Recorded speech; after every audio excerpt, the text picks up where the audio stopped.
but you've got to get out Yes, hallelujah. to get you in. Amen. I went to a church one time. I was sitting in the back, me and my family, and we were sitting there, and not one person greeted us when we walked in. You've been there too, baby? Not one person greeted us when we came in.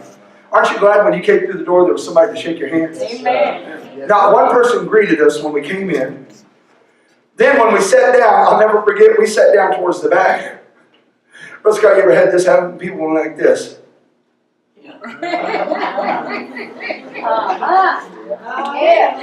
Yeah. And then they went like this. And then the other person went like this.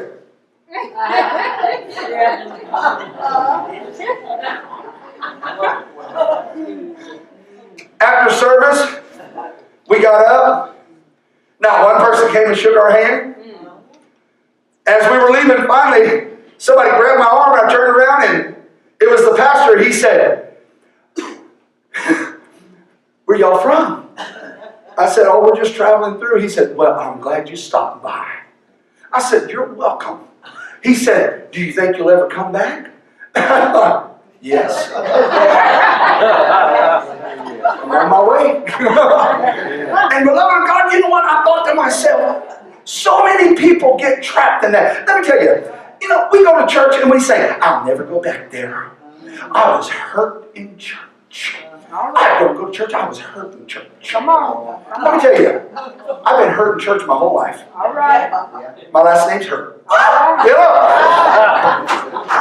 Church, what am I trying to tell you? We make excuses why we're not living blessed. Come on. We make excuses why we can't get higher in God.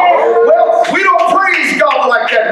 My mama didn't do that. My dad, beloved of God told Abram, "Get up, get out, and go to a land that I'm going to make you a blessing." Church, anytime God brings you out to take you in, it's because He's about to give you a blessing that you can't get where you're at. You can't get the new miracle where you're at. You can't. Now, let me just clarify this.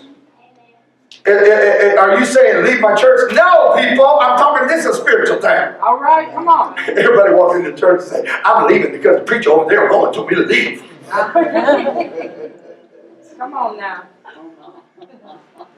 Then they'll come and get Pastor Dave and we'll see him crucified out on one of those 3 crosses that day. And he'll be going, "I hate Jay and Connie. I hate them."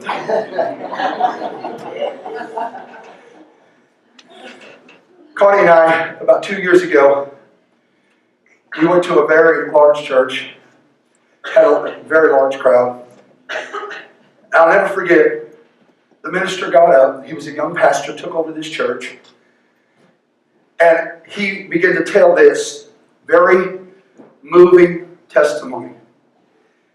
His father had died, and he stepped in to take over the church.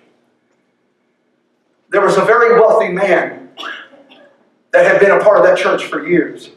He called the young pastor and he said, "I'd like you to meet me downtown at my office." He went downtown and took the elevator almost to the top floor. And this man was very wealthy. This young man, he was sitting in this very executive office and a man said, "I've known you since you were little. I love your mother and father and I've been with the church for years." He said, "Now," and he touched a piece of paper and he slid it across the desk to this young man. And he said, "I want to stay with the church and I'll keep giving the exact same amount of money, but I need you to do these things." This young pastor, he was thinking, "Lord, man, what do I do? I mean, God, this guy is one of the biggest givers we have in our church, if not the biggest giver." And he said, "God, what do I do?" And he said, right there in that office, God spoke to him and said, "Is He your provider or am I? All right, come on now. Is He your God or am I?" All right. And he looked down at that note, looked at that man, and pushed the note back to the man. He said, "Sir, my family and I appreciate everything you've ever done for us. And we love you very much. And we hope you continue to come to our church." He said, "But sir, I've got to listen to the Lord like my father taught me. I can't listen to this piece of paper."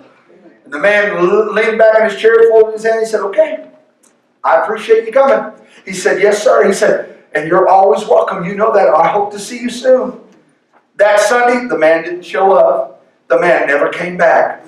Well, to add insult to injury, within 1 month, this rather large church, when Connie and I heard this, we were amazed. This rather large church that they run about 15,000 in 2 services.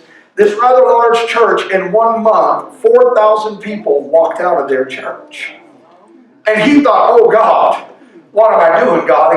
I'm a new pastor. Lord, I just lost the largest giver. God, I just lost 4,000 people. But beloved of God, you know what he did? He began to preach the word of God. He began to pray. He called a prayer meeting. And church, a man walked up to him and said, Pastor, I want you to pray with me. He said, there's something that we're about to do. And he said, if it happens, he said, God's going to bless this church. That young pastor wanted to leap on it, but he said, okay, brother, I sure will. Another man said, Pastor, I've got an idea for a business, and if it works, I'm going to bless it. Okay, brother. And he was saying, God, what is going on? See, church, let me tell you something. Sometimes God has to bring you out of your comfort zone to get you into a higher level. Well, long story be told, those 2 men that told that pastor what they asked him to pray for, by the end of that year, those 2 men became multi-millionaires, and they gave more to that church in 1 year than the other man who had pushed a note across the table had given them in 5 years. Not only that, but God did not return 4,000, but nearly 8,000 people started coming to that church. Church, sometimes God's got to get you out of your comfort zone to get you into a new miracle. Church, why are you still trying to eat yesterday's manna? It's no good. It's over. God said He daily loads us with His benefits. The reason God has been stirring your spirit and telling you, I want more, I need more, is because God said, I'm getting you out of the old routine and I'm taking you somewhere new. Behold, I shall do a new thing. Shall you not know it? Shall you not see it? I shall even do it. Anybody ready for God to bring you out so He can bring you into something greater in your life? What's wrong with you? I like the way things are. All right, come on. You know what? I went into somebody's house, and their furniture was still the same as it was in the 60s. Still sitting there. Hadn't moved. Had the same rug. All right, come on. They said, I just kind of liked it, and I never wanted to change it. Amen. I thought to myself, man, you know what? They even had a TV from the 60s. Oh, yeah. You had to walk over and turn it. Amen. I was looking for the remote. Like, praise the Lord. Then I started doing this. Turn, turn, turn. It wouldn't do it. God wants to bring you out to bring you in. Yeah. He said, you shall tell your sons and your daughters. This is the testimony. I've got a testimony for you, church. I know what it is to be in sin, but God brought me into salvation. Anybody got a testimony? Amen. I know what it is to be